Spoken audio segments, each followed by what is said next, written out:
What's a small act of kindness you were once shown, that you'll never forget? So once in high school, I ate at a Mexican restaurant and unknowingly threw away my car keys on my tray when I was done eating. I went and asked a worker if he had cleared them off the table and he said no, but that he had just taken the trash out to the dumpster. I remember going outside and calling my dad to ask if there was a spare and he told me no. So I went back inside feeling humiliated and about to ask if I could look through the dumpster only to see that this man had already dug through the dumpster on my behalf and ended up finding my keys for me. He just went above and beyond, and to this day I am so grateful for his help. I have a kinda similar story. I was at a restaurant downtown where I live, about 30 minutes with public transport. I borrowed my mother's one-year subway card, which was pretty expensive for me, but managed to drop it under the table. Card slid out of my pocket. After I ate, I took the subway home, without realizing I dropped it. Came home, couldn't find the card and started to panic. Took the subway back, and just about managed to catch the waitresses closing up. As I explained my situation, one of the waitresses recalled that she had thrown the card in the trash thinking it was an empty card. I offered to dig through the trash myself, but apparently one of the girls in the back had overheard and was already digging. She found my card, and was probably just as excited as me to find it. I'll forever be grateful for her help. No matter what the reason, or thing is that you're looking for, once you start digging through trash to find something, you are pretty much always going to be excited to find it because 1, no more digging in the trash, and 2, the trash digging that you did was worthwhile. Combine this with the fact that they helped someone out, it makes sense that they would be more excited than you. Not to brag, but I have dug through a fair amount of trash in my time, so I know what I am talking about. I missed my train to go home for Christmas from uni due to a crash near the station. I was completely broke and knew I wouldn't be able to afford another ticket. Life just got on top of me, knowing I'd have to spend Christmas alone in my shitty student house and not being about to see my granddad, who was in rapidly declining health. I was bawling my eyes out on the platform when a janitor appeared out of a hidden stock room under a stairwell and brought me some tissues. He found out why I was so upset and said, "Leave it to me." Took me to the customer service desk and got them to reissue me a ticket for the next train home. I was so thankful I started bawling again, and he went on his way. Then just before I was about to get my train, he found me on the platform and gave me some snacks and a can of Coke, and it's just the nicest thing anyone's ever done for it. Wow, I feel like I'm walking through a museum, and every single story of kindness I read looks like a masterpiece painted by the most skilled craftsman.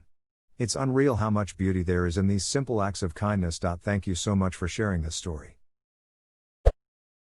I broke my foot and was trying to limp my way across campus with crutches in the pouring rain. Someone ran over with their umbrella and walked across campus with me so I wouldn't get rained on. This reminds me of a time in 3rd grade, where I had a really messed up leg after an injury resulting in internal bleeding, caused by my hemophilia. I was limping across the school grounds, when a much older student helped me by picking me up and carrying me all the way to the other side. My story isn't as dramatic, but yours reminded me of it. It was one of the first days of my 6th grade year. I was so tiny and scared of middle school. My class's lockers were by the 8th grade class's lockers. I was struggling to open mine when some huge 8th grader walks up, asked me for the combination, opened it, and just walked away. My daughter is going into 6th grade and middle school next year. I'm terrified. I really hope someone kind opens her locker if she can't. My tip to you is see if the school lets kids go in a few days before school starts to find their classes. That way she has plenty of time to learn the best routes through her classes and learns how to open her locker before she has a time limit. Alternator died while I was driving home from university. Engine died as I exited the freeway in the middle of the night in a not so pleasant part of town in the days before cell phones. As I'm pushing my car out of the intersection, a guy in a truck comes up and offers to push my car to my neighborhood a good 3 miles away. He does so, and I'm pulling into my neighborhood. He simply gives a wave and drives off into the night. I never even had a chance to thank him. Ones like this always get me a little more. Where the person is very obviously just doing it to be a good person, so much so they don't even let you say thanks. I was in NYC taking a lunch break at a job I absolutely hated. I was sitting eating alone at a MCD's, and after about 15 minutes this man in his 40s or 50s, I'm a 28 years old male at the time, goes up to me and says something like, "Hey man, you look really sad.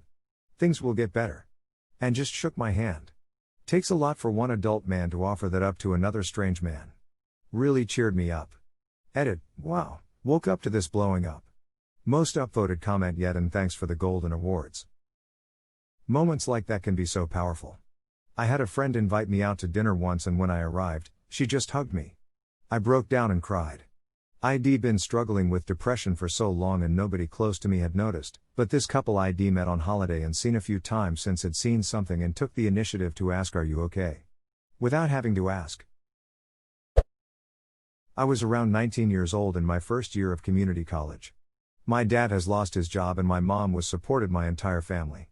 We were struggling for a while. I remember being in my night class one day starving. I figured there'd be no dinner, so I told myself I'll go straight to bed when I get home and not think about being hungry. When I got home after class, there was a giant box of Costco pizza on the kitchen counter.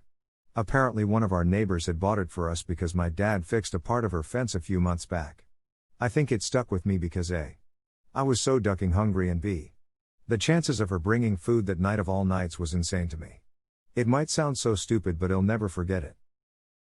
I bet that pizza tasted so good too. Hunger is the best spice. Gratitude is a good runner-up. I literally coasted into a gas station out of gas on my motorcycle, then realized I didn't have my wallet. Some lady saw me patting all my pockets and that I was upset and offered to fill up my tank. I only let her put $5 in, which on a bike is a lot. But it meant so much to me.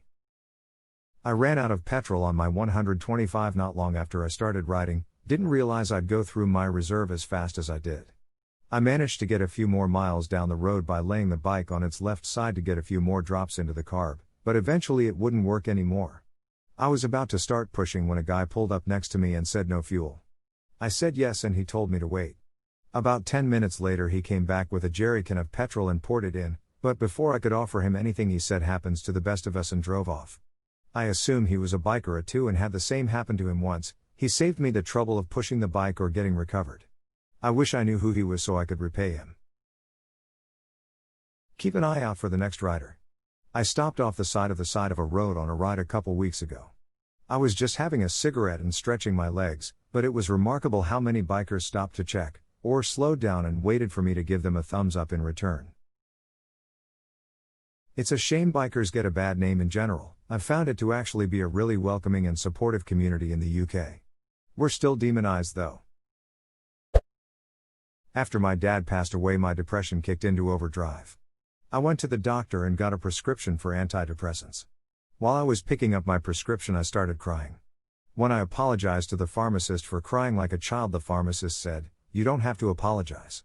You recognize you have a problem and you are trying to fix it. That is a brave thing." It changed my perspective on treating my mental illness. I'm proud of you for getting the help you needed. Hope everything is going well for you. Smile. Thank you.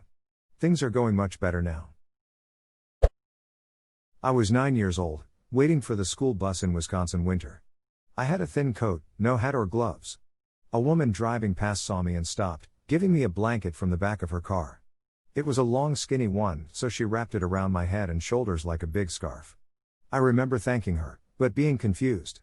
I told her I didn't know how I would give it back when I was done borrowing it. She hugged me and said not to worry. I still have that blanket. I love that you still have the blanket. I took my sister, who's in a wheelchair, to the cinema for the first time on my own. At the end, I realized I couldn't undo the brakes and was blocking everyone. I felt like crying because I thought everyone was pissed at me, but some nice lady helped me, then took me and my sister out. She said she once had a son who needed a wheelchair. This was long ago, but I'll never forget. Once had a son. Ouch. Yeah, I caught that too. Now he has bionic legs and takes his ma to the mountains for tea and cookies with great powerful leaps every Saturday. I'm going to believe that this is the truth and nobody can convince me otherwise.